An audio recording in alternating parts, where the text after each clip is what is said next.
My father smirked. "Your brother is the only one who's ever been a success." I set down my fork and answered, "Then why am I the one paying my own bills while you're still cleaning up his financial disasters?"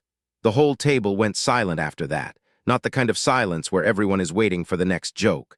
The kind. Everybody suddenly realizes something ugly has been said out loud, and there is no easy way to pretend it did not happen. My father stopped chewing. My brother looked down at his plate like the mashed potatoes had suddenly become. Fascinating, my aunt stared at her napkin. I just sat there with my hand still around my fork, feeling my own pulse in my ears. I remember thinking that I should probably apologize because that was how I was raised. You did not embarrass your father at dinner. You did not make a scene. You did not call out the family hierarchy in front of the green beans and store-bought rolls. But I had spent 34 years swallowing things that should never have been swallowed. That night, I finally put the fork down and said the one thing nobody at that table wanted to hear. I did not yell. I did not curse. I just told the truth. And the truth, once it starts coming out, has a way of making everybody look a lot worse than they thought they would. For most of my life, my brother was the one my dad pointed to when he wanted an example of what a man was supposed to be. My brother Drew was older by 2 years and had the kind of personality that filled a room whether people asked him to or not. He was funny when he wanted to be. He was charming when he needed something. He always had some new plan, some new hustle, some new business idea that sounded brilliant right up until the point where bills were due. My dad loved that about him. Or maybe he loved the version of him that existed in his head. I was the opposite. I was the one who paid rent on time. I had a boring job in operations for a medical supply company. I drove the same old Honda for 9 years. I kept a spreadsheet for my monthly expenses because I liked knowing exactly where my money went. I never asked anybody to cover me. I never needed a rescue. Apparently that made me the disappointing son. It would have been one thing if my dad only preferred Drew in private. It was something else entirely to hear it repeated at family dinners like it was just an ordinary fact. Drew was the one with ambition. Drew was the one taking risks. Drew was the one going somewhere. I was the one who played it safe. That phrase, "played it safe," always came with a little bite to it, like I was weak for not gambling with my life, like paying my own bills and living within my means was some kind of character flaw. My mom used to smooth things over when she was alive. She had this way of making everyone feel seen without taking sides. She would change the subject when my dad started in on me. She would ask me about work or remind Drew to help bring in the groceries. When she died 7 years ago, the house got colder in a way that had nothing to do with the thermostat. After that, my dad got more obvious about his favorites. Drew became his project. I became his disappointment. I should say that my dad was never a cartoon villain. He did not twirl a mustache or break into speeches about fairness. He was the kind of man who believed he was practical. He saw Drew as someone who needed support because life was hard on talented people. He saw me as someone who would manage on his own because I was responsible. That logic was a lot easier for him than admitting that he had built a family where one son could fail upward forever and the other was expected to just absorb it. For years, I told myself it did not matter. I had my own apartment. I had my own bills. I had my own routines. I did not need my dad to believe in me. That was the lie I kept using to get through holidays. The problem was that even when I kept my distance, I was still the one who got dragged into the cleanup. Drew was always somehow short on cash, not just once or twice. Always. He had a landscaping business that collapsed after 6 months, then an online sports merch store that vanished after one bad season, then a used car flipping thing that ended with an unpaid storage lot fee and a truck that got repossessed. Every time there was an explanation. Every time. My dad stepped in. Sometimes it was a loan. Sometimes it was just cash handed over in an envelope. Sometimes it was a phone call to somebody my dad knew who could delay a payment or push a deadline. Every one of those rescues got presented as family loyalty. My dad never called it enabling. He called it helping his son get back on his feet.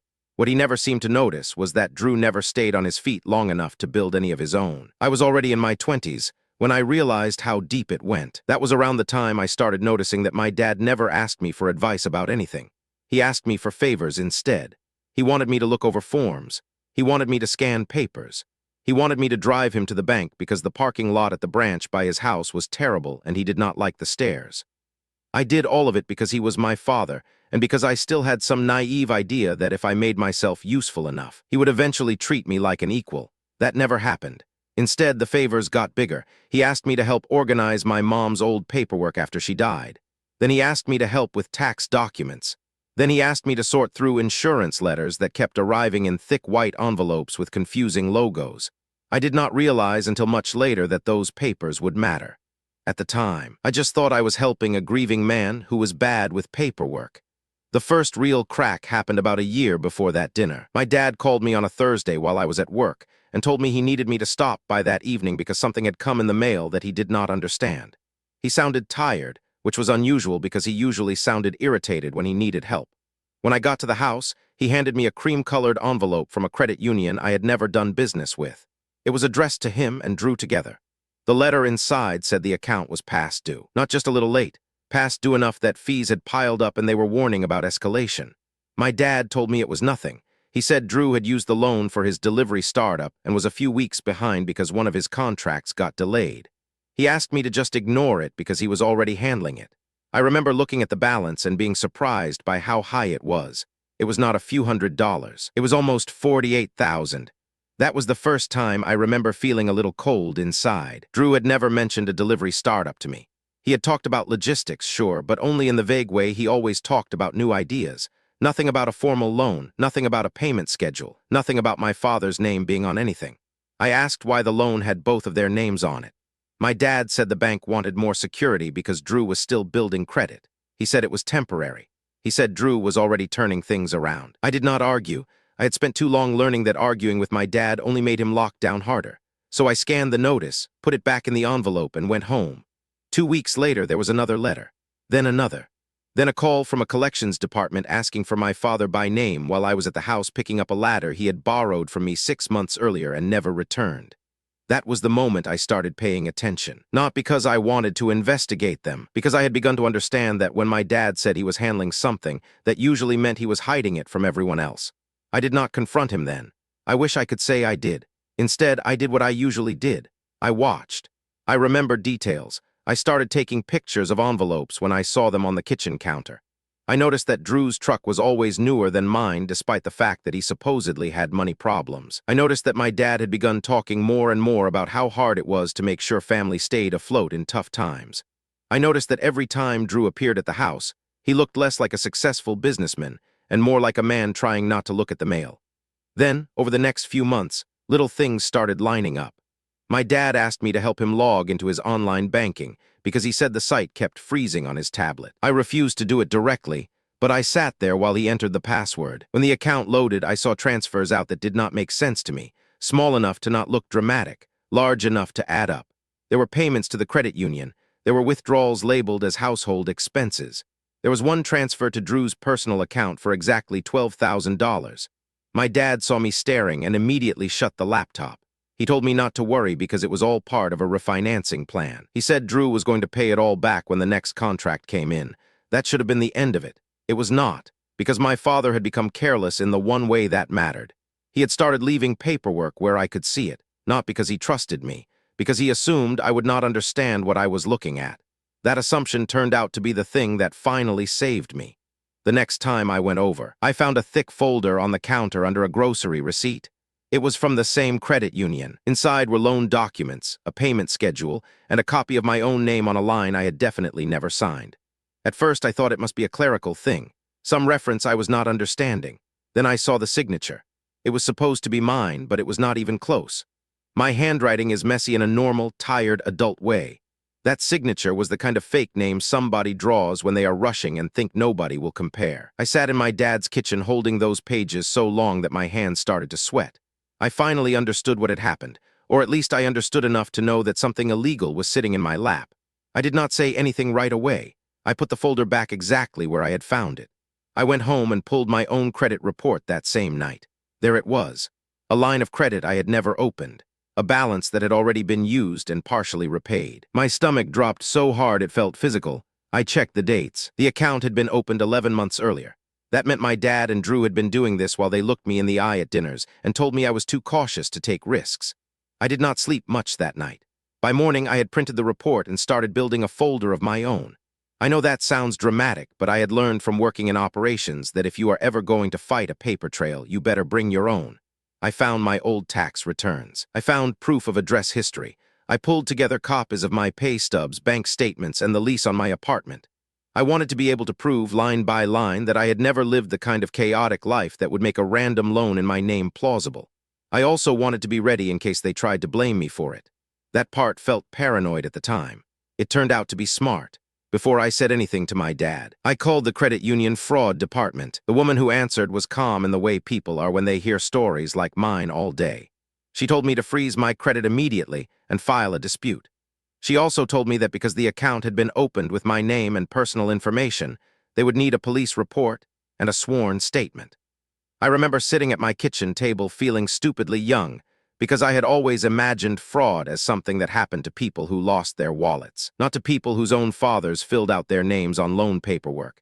The dispute process took days, then a week, then another. In that time, I started paying more attention to the house itself. My dad had been saying for months that money was tight because of taxes and repairs. The roof on the detached garage had been patched twice. The water heater needed replacing. The property tax bill had gone up again, but Drew kept showing up in a newer truck. Drew kept posting photos of expensive lunches and work trips that looked far too polished for a guy who claimed his business was still in startup mode. Meanwhile, my dad had started asking me for smaller and smaller amounts, always with the same tired look and the same promise that things would be better soon. He never said those requests were for Drew. He did not need to. Everything in that house was for Drew by default. I stopped giving him money, not because I had suddenly become mean, but because I had finally noticed that every dollar I handed over disappeared into the same dark hole and came back as a new emergency. When I said I could not help anymore, my dad got offended in the specific way parents get offended when they are used to you being compliant. He said I was being selfish. He said family takes care of family. He said Drew was under more pressure than I understood. That sentence almost made me laugh. At that point, I understood more than he knew. I understood enough to know he was lying to me, and probably lying to himself too. What I did not yet understand was how much bigger it was than a single bad loan. That answer showed up in a manila envelope addressed to my dad that got accidentally mixed in with a stack of discount flyers at the house. I almost missed it. Inside was a notice from the county tax office about delinquent business taxes tied to Drew's company. The mailing address was the same one as my dad's house, which already told me more than I wanted to know. There was also a copy of a lien warning and a note about possible asset seizure if the taxes were not addressed. I stared at those pages in my car before I even drove home. Drew had not just been borrowing from my dad. He had been using my dad as a shield. And my dad, for reasons that still make me angry, had been letting him. I did what I should have done years earlier and called our Aunt Becky. She was my mom's sister and the only person in the family who still seemed capable of thinking before speaking. I did not tell her everything at first. I just asked if she knew anything about Drew's business and the credit union loan. There was a long silence on the line before she answered. Then she asked how much I knew. That was when I realized she knew more than she had ever said. Over the next half hour, she filled in pieces I had never been given. She told me my dad had been asking extended family for help in small, careful ways for almost 2 years. Not begging, not outright. Just mentioning that Drew had gotten caught in some temporary problems and that the family was trying to keep him from being crushed by bad timing.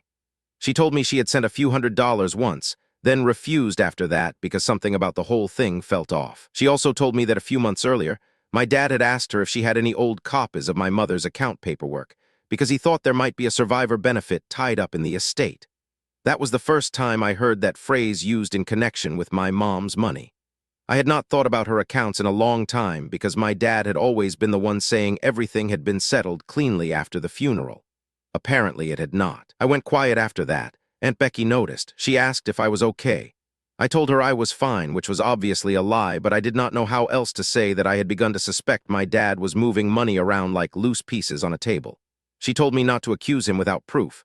That was the best advice anybody could have given me, because if I confronted him too early, he would spin it. He would cry. He would get angry. He would turn it into a story about an ungrateful son, embarrassing his father over a misunderstanding. So I kept my mouth shut and kept collecting proof. The bank dispute dragged on for another 3 weeks. In that time, I met with a branch manager in person and explained that I had never authorized the account. I brought the forged signature and the tax notice and the loan statement.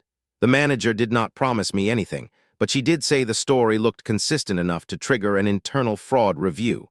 That was the first moment I felt a flicker of hope. Not because I wanted revenge, because I wanted my name off a debt I had never agreed to carry. While that was moving through the system, I pulled my own annual credit report and found a second inquiry I had missed before. This one was from a different lender. Same general time frame, same address tied to my dad's house, same pattern of delayed payments. I stared at that report for a long time. I had to sit down on the floor of my apartment because I could not make sense of what I was seeing. That second account was not in default yet. It had just been opened and lightly used. I realized then that this was not a one-time mistake. This was a habit. The bank had not been the only place where my dad had used my information without asking. He had either done it himself or handed it over to Drew, which honestly felt about the same. I was angry by then, but anger still had not fully replaced disbelief. Part of me still wanted to think there had to be some misunderstanding I had not found yet. That hope died when I called the other lender and asked them to send me the original application. The paperwork came by certified mail. My address was listed as my father's house. The contact number was Drew's cell. The email address on file was one I had never seen before, but it used my middle initial in a way that looked fake enough to be insulting. I remember laughing once when I saw it, not because it was funny, but because it was such a lazy lie. They had stolen my identity with the confidence of people who assumed I would never look. That was the moment I stopped feeling guilty for digging. I also stopped feeling like the conflict was really about one dinner. Dinner had just been the point where I finally said the thing out loud. What was actually happening was a slow, humiliating exposure of how little my father had respected me for years. I had been useful to him, but never valued. Trustworthy, but not important. The son who would not cause trouble, which made me perfect for hiding trouble around. About 2 weeks after I got the second lender's paperwork, my dad called and asked me to come over that Sunday for family dinner. He sounded lighter than usual. He said Drew was doing better. He said there was something to celebrate. He said Aunt Becky was coming too, which I found odd because she usually avoided his house if Drew was there. I almost said no. Then I remembered the fraud review was still active, and the dispute was still moving. I thought maybe I should see what was happening before I decided how much more of this I could stand. So I went. I walked in with my own stomach in knots and a folder in my backpack that contained copies of everything I had found so far. I did not know why I brought it. Maybe because I wanted to feel less helpless.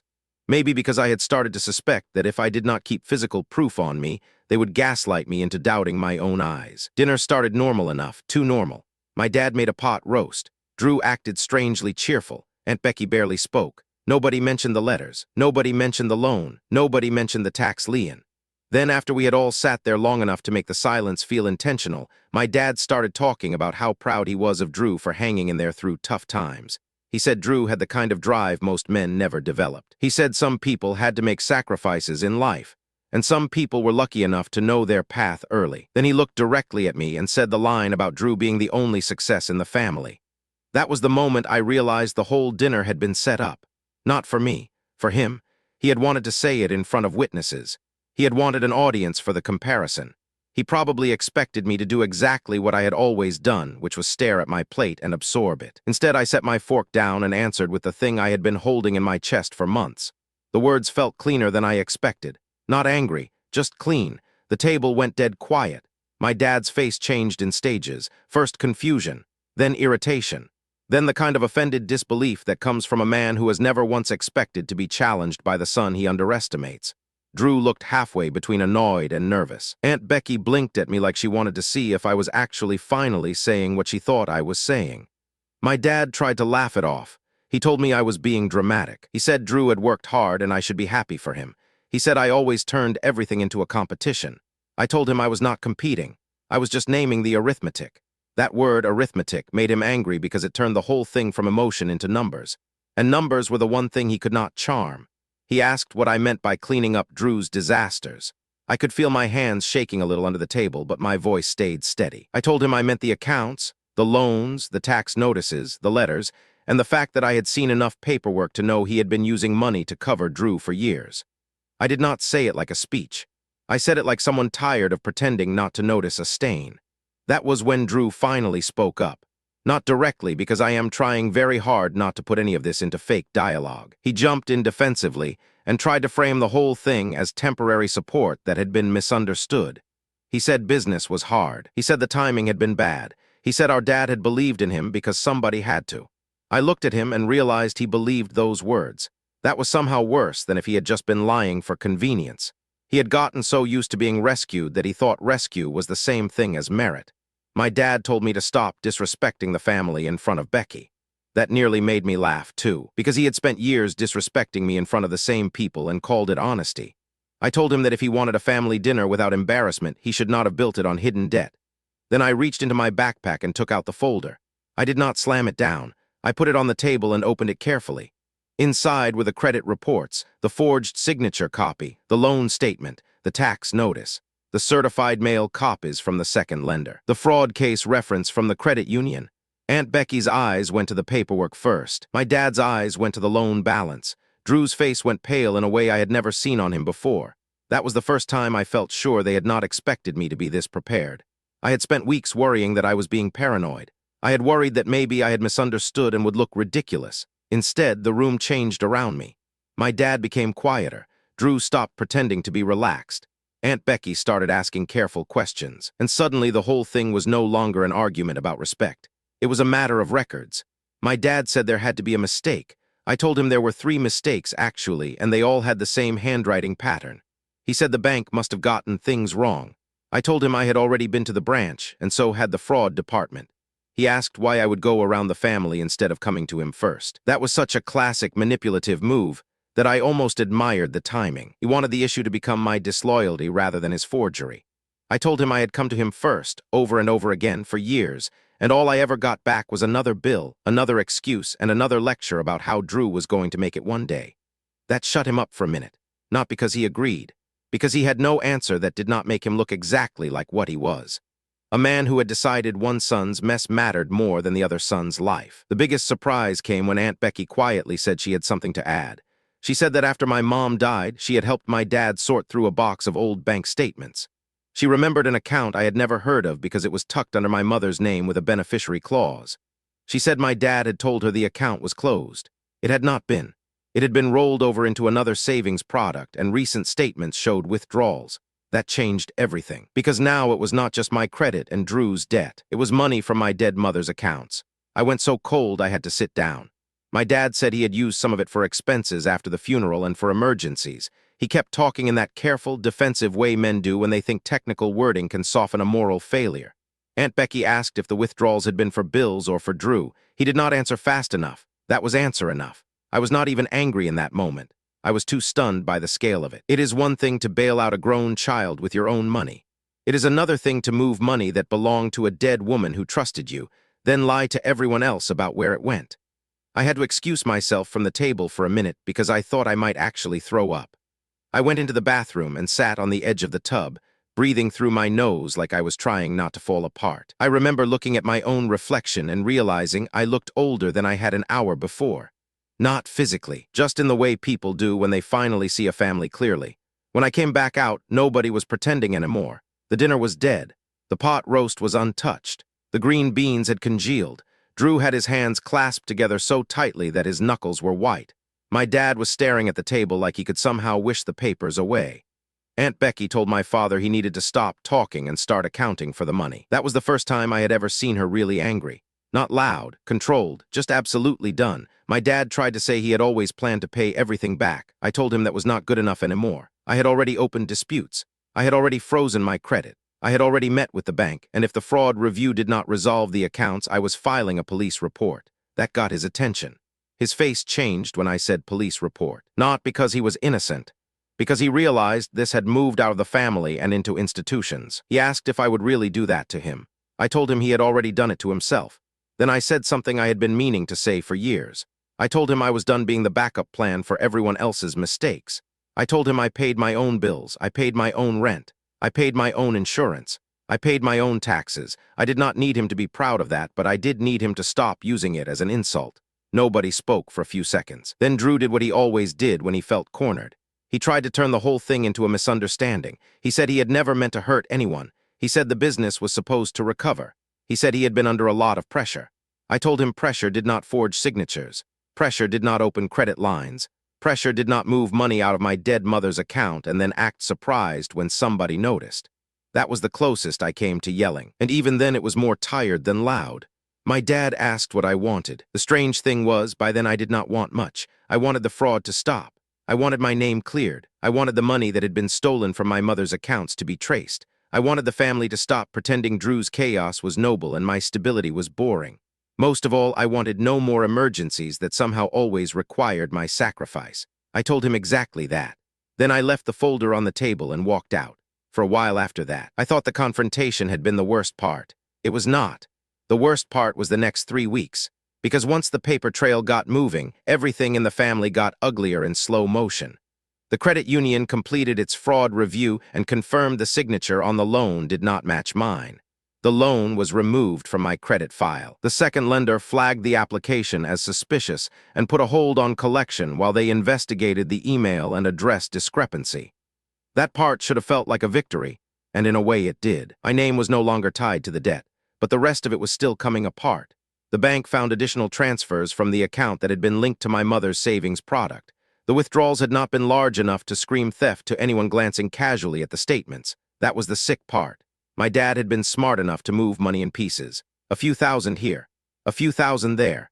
Enough to keep Drew afloat and make it look like normal family spending. Not enough, at least at first, for anyone outside the system to notice. Aunt Becky helped me get copies of the old estate paperwork from the lawyer who had handled my mom's affairs. That man was retired now, but his successor was willing to review what remained in storage.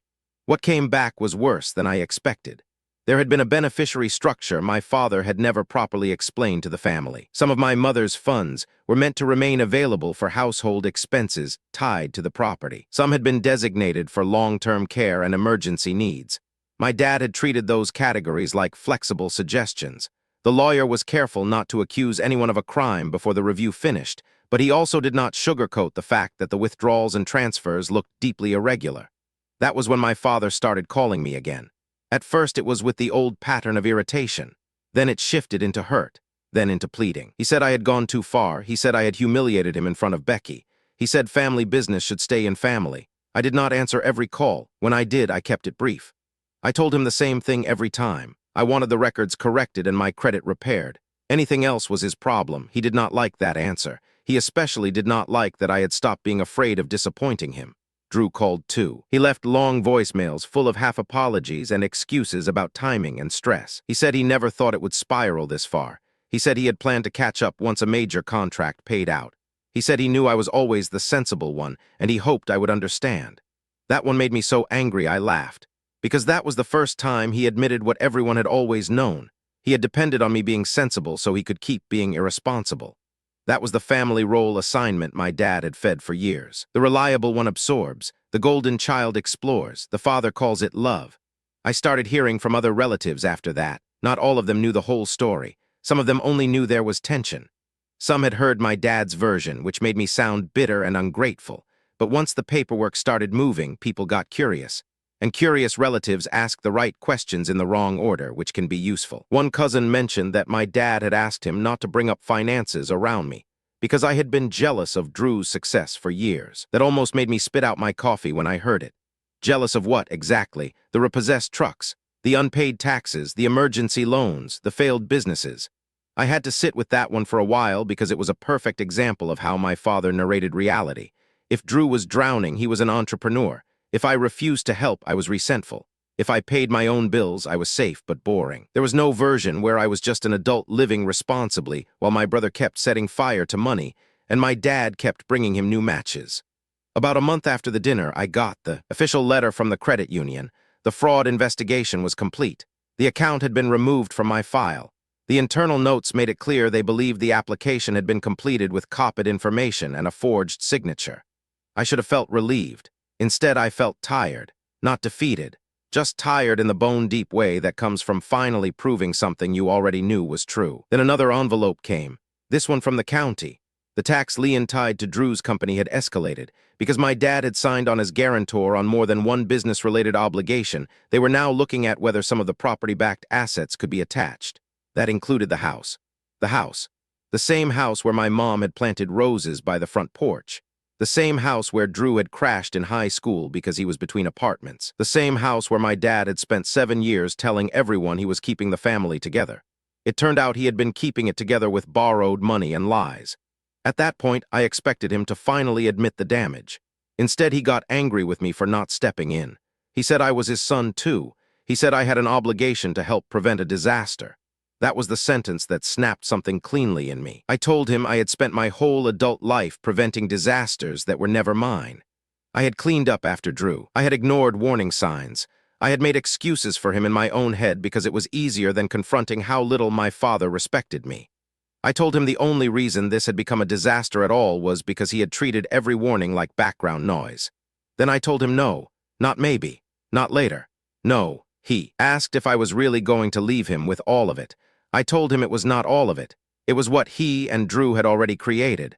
I was just refusing to catch it this time. The next few months were miserable for them and strangely peaceful for me. The bank locked down the questionable accounts. The lawyer for my mom's estate requested formal accounting. Drew's business lost access to a line of credit after the tax delinquency became public. My dad had to sell the truck he had helped finance. Then he had to sell the fishing boat Drew had convinced him was a smart investment. I found that one ironic because the boat had been one of the things my father had bragged about at family gatherings, as if buying expensive toys for a man drowning in debt was a sign of wisdom. He had been telling people my brother was successful because he was always moving. Turns out he was moving because he had to keep ahead of the creditors. The house did not disappear overnight, but it did end up on the market.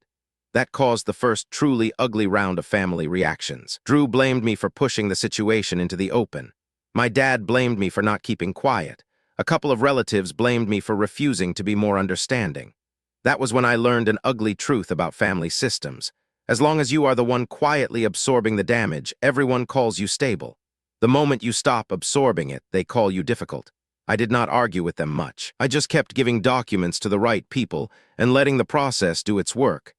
That was the part my dad had underestimated. He thought guilt was the strongest thing tying me to him. He did not understand that I had spent years learning how to be calm under pressure. That calm did not come from weakness. It came from having to survive him. When the house finally sold, the money from the sale did not fix everything. It went to the debts tied to the property, the tax obligations, the legal accounting, and the remaining liens. My dad moved into a smaller apartment on the other side of town. Drew ended up renting a room from a friend for a while, before finally moving in with his girlfriend after she got tired of his constant emergencies. Aunt Becky stopped visiting for a long time. She told me later that she loved my father, but she could not watch him keep acting surprised that dishonesty had consequences. I understood that. I also understood that she had probably seen the pattern long before I let myself name it. The weirdest part was that once the dust started settling, my own life got better almost immediately. Not dramatically, not in a movie way, just in the ordinary, deeply satisfying way that happens when you stop subsidizing somebody else's collapse. I paid off a lingering student loan. I finally upgraded the car I had been driving into the ground for years. I moved into a nicer apartment with windows that actually opened properly and a kitchen that did not make me hate cooking. I started sleeping better because I was no longer half listening for calls from my dad asking for favors. The relief felt foreign at first. I had lived so long in the emotional equivalent of a crowded room that silence felt suspicious. For a while, I kept waiting for the next emergency. It did not come, or rather, it kept coming for them, but it was no longer my burden to carry. My dad tried to re-establish contact on his own terms after a few months. He would send texts about the weather, or ask how work was going, or mention that Drew had really been through a rough stretch and deserved some compassion. He never really apologized. Not in a clean, direct way. He would circle the subject, acknowledge that things had gotten messy, then move immediately back toward a version of the story where everybody had made understandable mistakes. I refused to play along with that version. I told him I was willing to have a relationship if he could stop rewriting what happened. That did not go well. He called me cold. He called me unforgiving. He said I was treating him like a criminal. I told him I was treating him like a man who had forged my name and spent my mother's money and then tried to shame me for noticing. That ended the conversation. We did not speak for almost 6 months after that. During that time, I kept hearing updates secondhand through Becky. Drew's business never recovered. The tax issue forced him to shut down officially. My dad had to take a part-time job to keep up with his apartment and the remaining payments from the estate accounting. He hated that. I could tell by the way Becky described it that he hated every minute of being ordinary and accountable. That was the real reason he had built Drew up so much. Drew represented the fantasy version of success. Risk-taking, confidence, big swings. My father loved the appearance of movement more than the substance of responsibility. I had always been invisible to him because responsibility looks boring from a distance. It does not make a man feel clever. It just keeps the lights on. About a year after the dinner, I ran into one of my dad's old friends at a hardware store. He did not know what had happened and started talking casually about how tough it must have been when Drew lost the business and how good it was that my dad had always supported his boys. He had no idea why I went quiet. He had no idea that support is a funny word when one son is handed endless mercy and the other is handed blame for existing. I just nodded and kept moving. After that day, I stopped expecting anyone in the family to tell the story accurately unless I forced them to look at the paperwork. And honestly, that changed me more than I expected. Before all this, I had spent years thinking the truth should be obvious on its own. It was not. People believe the version they benefit from. My dad benefited from believing I was the safe one who would absorb disrespect. Drew benefited from being seen as promising even when he was drowning. The rest of the family benefited from not having to look too closely because looking too closely would have required action. The paperwork ended that, not because it made them good people, because it made denial expensive. The last real conversation I had with my dad happened at a diner near his apartment. He asked me to meet him because he said he wanted to repair things. I went because I wanted to see whether he actually meant that, or whether he had just reached the point where he needed me again. He looked older than I remembered, not dramatically, just enough to show the stress that had been hidden under his anger before. He ordered coffee and did not drink much of it. He told me the house sale had been necessary. He told me Drew had made mistakes, but so had everyone else. He told me my mother would not have wanted us divided. That one got me, not because it was wrong, but because it was weaponized so often that it had become almost meaningless. I told him my mom would also not have wanted him forging my name or draining her accounts. That part he could not really argue with. He tried anyway. He said he had been desperate. He said he had been trying to keep Drew from losing everything. He said he had thought I could handle myself. There it was again, the old excuse, the same one. I told him I had handled myself. That was the problem. I had handled myself while he handled Drew. I had handled my bills while he handled my brother's disasters. I had handled my life while he pretended that being low maintenance made me less worthy of care. He sat there for a long time after that without saying anything. When he finally spoke, it was not an apology. It was closer to resignation. He said he did not know how to fix it. I told him that was probably true. Then I paid for my own coffee, got up, and left. That was the last time I felt emotionally owned by him. Not because everything was magically healed. Because I finally understood that my value had never depended on his approval. The most satisfying part of all this was not seeing him lose the house. It was not watching Drew's business collapse under the weight of the numbers. It was not even having my credit cleared. It was the quiet knowledge that when the truth finally hit, I had not screamed. I had not lied back. I had not tried to destroy them out of anger. I had just kept receipts. I kept records when they thought my memory would be too soft. I kept copies when they thought family loyalty would make me destroy the evidence. I stayed calm when they wanted me emotional. I let institutions do what institutions do when you hand them enough proof. That was the real reason I ended up in the stronger position. Not because I won some dramatic showdown. Because I refused to be gaslit into protecting people who had built their comfort on my silence. People who hear a story like this sometimes assume the family fell apart because I exposed them. That is not quite right. The family was already rotten in the places that mattered. I just stopped pretending the smell was normal. These days, my life is smaller in some ways and much better in others. I do not go to every family event. I do not answer every call. I do not lend money to anyone who has made a lifestyle out of turning my kindness into an emergency fund. I keep my paperwork organized. I check my credit. I trust patterns now. If someone's version of love requires me to ignore facts, I already know how that story ends. My dad and I are civil at a distance. Sometimes. My brother and I barely speak. That is probably for the best. Aunt Becky and I stayed close, and she told me recently that my mom would have been proud of how I handled everything. I cried when she said that, which irritated me because I do not cry easily. But I think she was right. Not because I fought them the hardest. Because I finally stopped being the family member who made their lies easier to live with. I still think about that dinner sometimes. Not because I regret what I said. I do not. I think about how my dad's smirk disappeared the second he realized I was not bluffing. I think about how Drew went quiet when the folders came out. I think about how the truth can sit at a table for years before anybody is willing to look at it directly. And I think about the weird, ordinary freedom that came after. No dramatic revenge, no movie ending. Just a man paying his own bills, keeping his records straight, and no longer cleaning up someone else's financial disasters while being told to be grateful for the privilege. That is the part people never expect when they hear a story like this. Sometimes the strongest thing you can do is set the fork down, tell the truth, and let the numbers speak for themselves.